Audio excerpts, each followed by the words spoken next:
नमः शिवाय। श्री सद्गुरुनाथ महाराज की जय। श्री गोपाल कृष्ण महाराज की जय। तर आजच्या व्हिडिओमध्ये उपवास करावे का, कोणते करावे किंवा कुणी करावे याबद्दल मी सांगणार आहे. आणि हे मी सांगत नाही आहे, तर आईंनी जे सांगितलेलं आहे ते मी सांगणार आहे. तर ह्या विषयावर बोलण्याआधी मी तुम्हाला सांगते की अजूनही तुम्ही जर चॅनलला सबस्क्राईब वगैरे केले नसेल तर सबस्क्राईब करा. व्हिडिओ आवडले तर लाईक करत चला. आणि शॉर्ट व्हिडिओ अपलोड केलेले आहेत, तर शॉर्ट व्हिडिओ बघा, रेसिपीचे आहेत. तर तिथं पण व्हिडिओ जर आवडले तर लाईक करा. तर बघा, आईंनी उपवासाबाबत काय सांगितलेलं आहे किंवा आपल्या समाजामध्ये उपवासाच्या बऱ्याच समजुती गैरसमजुती आहेत. लोकांना असं वाटतं की उपवास करायचा म्हणजे कुठेतरी खिचडी खायची किंवा ते वेफर्स खायचे, तळलेलं ते काय शाबू वगैरे, शाबू चिवडा, हे ते ह्या गोष्टी उपवासाच्या दरम्यान खाल्ल्या जातात. म्हणजे जे आपल्याला आवडतंय ते आपण म्हणजे चपाती भाजी वगैरे आपण हे ज्या गोष्टी आहेत आपल्याला आवडीच्या काही ते खाऊ शकत नाही. मग ह्यात कुठल्या ज्या गोष्टी चांगल्या आहेत उपवासा दिवशी खायला त्या गोष्टी खाल्ल्या जातात. म्हणजे कुठंतरी वेफर्स तळलेले खा, कुठंतरी शाबू चिवडा खा, तर कुठंतरी खिचडी वगैरे शाबूची खा. तर तुम्हाला मी खरं सांगते, ह्या गोष्टींनी उपवास घडत नाही. का तर ह्या सगळ्या गोष्टी पित्त वाढवणाऱ्या आहेत. आणि अशा पित्त वाढवणाऱ्या गोष्टी कधीही म्हणजे आपली उपासना नीट करून घेत नाहीत. मला नाही वाटत की ह्या गोष्टींमुळे उपासना नीट होत्या. का तर कसं आहे, आपण खायचं तसं खातोयच, फक्त उपवास म्हणतोय आपण, पण जे उपवासा दिवशी जे खायच्या गोष्टी असतात त्या खरंच खात नाही. उपवास असेल तर तुम्ही खरंच फळं खा, फळांवर उपवास करा, पाणी भरपूर प्या, त्या दिवशी पाण्यावर उपवास करा. असं कुठंही नाही आहे, कुठलाही देव असं म्हणत नाही की तुम्ही निरंकार उपवास करा किंवा बिन पाण्याचा वगैरे बरेच जण उपवास करतात, तर असा उपवास करा. असं आईने तरी कुठंच सांगितलेलं नाही आहे की बिन पाण्याचा उपवास करा किंवा एकदम निराहार राहून उपवास करा, असं नाही आहे. ज्या वेळेला आपण असा उपवास करतो त्यावेळेला तर उलट आई म्हणायच्या की तुमचं चित्त लागणारच नाही उपासनेमध्ये. म्हणजे तुम्ही रोज जी 1.5 तासाची उपासना, काहीतरी 1 तासाची, अर्ध्या तासाची काही जी उपासना करत असाल तर त्याच्यामध्ये तुमचं चित्तच लागणार नाही. का तर तुमचं पूर्ण लक्ष त्या आहारावर असणार आहे, तुमचं पोटात काही नाही आहे त्याच्यावर असणार आहे. मग तुम्ही उपासना कशी नीट करणार आहे? तर आणि खरं सांगते, उपवासामुळं तब्येती बिघडतात, इतर काहीही होत नाही.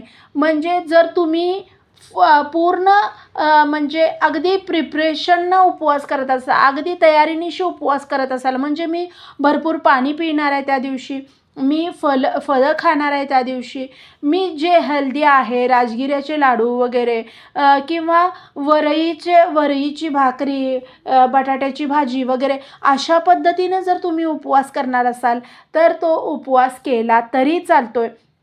ज्यांना सहन होतं आहे उपवास त्यांनी अशा पद्धतीने उपवास करावा. मला तरी असं वाटतं आहे की वरईची भाकरी करू शकताय, वरईचे डोसे वगैरे करू शकताय.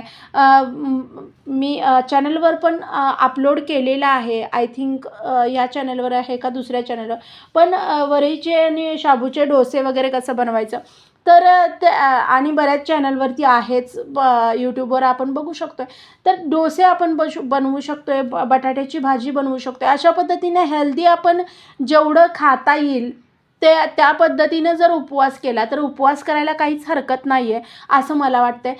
पण उपवासाच्या नावाखाली आपण त्या दिवशी जर तळलेलं जेवढं वेफर्स वगैरे असतील, शाबू चिवडा असेल किंवा जे बाजारात काही काही उपवासाचं मिळतं आहे ते असेल, खिचडी हा पदार्थ फेमस आहे, अगदी आपल्या इकडं उपवासाला खाल्ला जातो, शाबू वडे खाल्ले जातात. पण हे पदार्थ तुम्हाला खरं सांगते, एक तर आपण उपवास असल्यामुळं वेळानं खात असू तर हे पूर्ण चुकीचं आहे. सकाळी तुम्ही भरपूर पाणी पिऊन लिंबू सरबत किंवा उसाचा रस वगैरे अशा गोष्टी जर पिल्या तर तो हेल्दी उपवास असेल आणि तुमची बॉडी व्यवस्थित राहील. शरीर जर व्यवस्थित असेल तर उपासनेमध्ये मन लागणार आहे. त्यामुळं ह्या गोष्टी कुठं ना कुठं परमेश्वराशी कनेक्ट आहेत की तुम्ही जर व्यवस्थित बॉडी ठेवली, तुम्ही जर शरीर व्यवस्थित तुमचं ठेवलं तर ते कुठंतरी तुमचं मन उपासनेमध्ये लागणार आहे. जर तुम्ही म्हणाल की हां, हे खाऊन आम्हाला मस्त वाटतं, पण ते तुमचं पित्त क्रिएट करणार आणि त्या दिवशी तुम्ही चपाती, भाजी, डाळ, भात वगैरे असं जेवण खाणार नाही आहे आणि तुम्ही शाबू चिवडा खाल्ला, कुठंतरी वेफर्स खाल्ले, कुठंतरी ते खिचडी खाल्ली, तर ह्याच्यामुळं पित्त क्रिएट होते आणि तुमचं त्या दिवशी कधीच मला नाही वाटत की उपासनेमध्ये किंवा देवाच्या कुठल्या गोष्टींमध्ये मन लावून तुमच्याकडनं सेवा घडेल असं मला वाटत नाही. आणि आईंनी तर तुम्हाला मी खरं सांगते कधीही उपवासाला प्राधान्य दिलेलं नाही.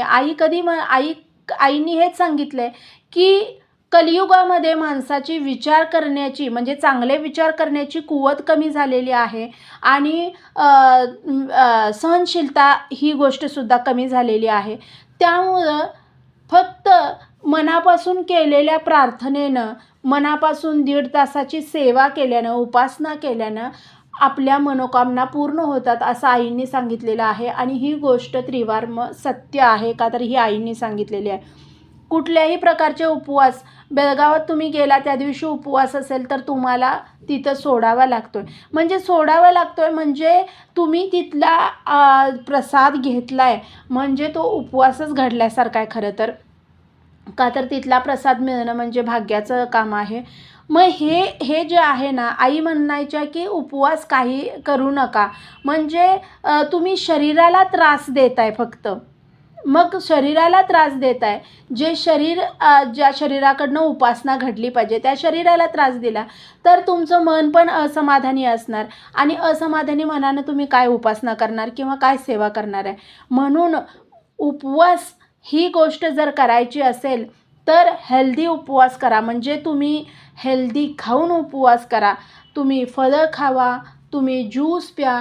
तुम्ही सकाळी उठल्यापासून म्हणजे तुम्ही ब्रेकफास्टला काहीतरी खाताय तसं सकाळी उठल्यावर काहीतरी हेल्दी ज्यूस प्या किंवा एखादं फळ खावा. हां, त्या दिवशी कमी खावा पण हेल्दी खावा. ह्याला म्हणायचं उपवास. नाहीतर उपवास आहे म्हणायचं आणि 2 प्लेट भरून खिचडी खायची आणि ती खिचडी म्हणजे शाबू हा प्रकार जो आहे तो पित्त वाढवणारा आहे आणि जर पित्त शरीरातलं वाढलं तर मला वाटत नाही की शरीरातलं पित्त वाढलं तर सुस्ती यायला पहिल्यांदा सुरुवात होत्या. शरीरात पित्त वाढलं तर जळजळ व्हायला सुरुवात होत्या. शरीरात पित्त वाढलं तर चक्कर यायला सुरुवात होत्या आणि ह्या सगळ्या गोष्टी जर होत असतील उपवासामुळं तर तुम्ही कशी उपासना करणार आहे. आणि जर उपासनाच व्यवस्थित घडली नसेल तर मग तुम्ही देवासाठी उपवास धरला असं म्हणू शकत नाही. बरं, काही वेळेला आपण काय बोलतोय, आपण म्हणतो देवापुढं बोललेलं असतो वगैरे तर त्यावेळी उपवास करायचे असतील तर तुम्ही करू शकताय. म्हणजे काहीतरी नवस बोललेलं असेल किंवा काहीतरी बोललेलं असेल की मी उपवास करेन तर त्यावेळी करताना उपवास खरंच मी मगाशी सांगितलेले नियम फॉलो करा. त्या दिवशी हेल्दी खावा, भरपूर पाणी प्या, भरपूर फळांचा रस प्या, सरबत प्या, त्याच्यानंतर कोकम सरबत भरपूर प्या त्या दिवशी. त्याच्यानंतर कलिंगड वगैरे अशी फळं खावा. 2-3 फळं दिवसात खावा, केळी खावा.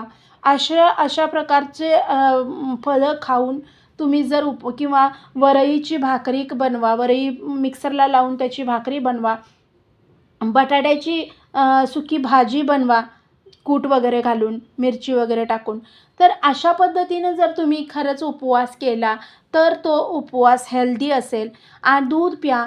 भरपूर ऑप्शन आहेत पण आपण ते ऑप्शन घेत नाही. आपण फक्त अनहेल्दी जेवढं फूड असेल त्या दिवशी ते इनटेक करतो आहे. जेवढं घेता येईल तेवढं घेतो आहे आणि त्यामुळं मला नाही वाटत तो उपवास म्हटला जाईल. का तर तुमचं मन आणि शरीर दोन्ही पण त्या उपवासामुळं हे होणार, वीक होणार आणि वीक मनानं, वीक शरीरानं उपासना कधीही आपण व्यवस्थित करू शकत नाही. आपण संत नाही आहोत. का तर म्हणजे शरीराला, मनाला काहीही व्याधी झाली, त्रास व्हायला लागला तरी आपल्या उपासनेत व्यवस्थितपणाच राहील किंवा खंड पडणार नाही असं फक्त संतच करू शकतात. मला नाही वाटत आपल्यासारखी सामान्य माणसं ते करू शकतात. तर हे होतं की उपवास करावे का म्हणजे तुम्ही बोलला असाल, कुठं नवस केलं असेल, काहीतरी तुमचं ठरलेलं असेल तर उपवास करा.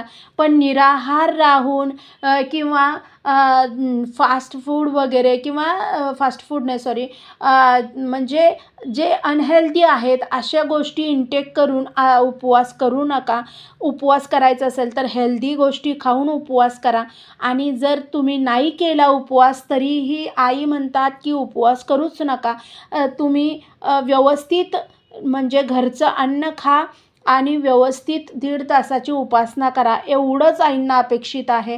आईंना किंवा कृष्णाला कुठलाही उपवास पकडावं आणि शरीराला त्रास द्यावं असं वाटत नाही. फक्त मनापासून उपासना घडली पाहिजे एवढीच माफक अपेक्षा आपल्याकडून कृष्णाची आहे.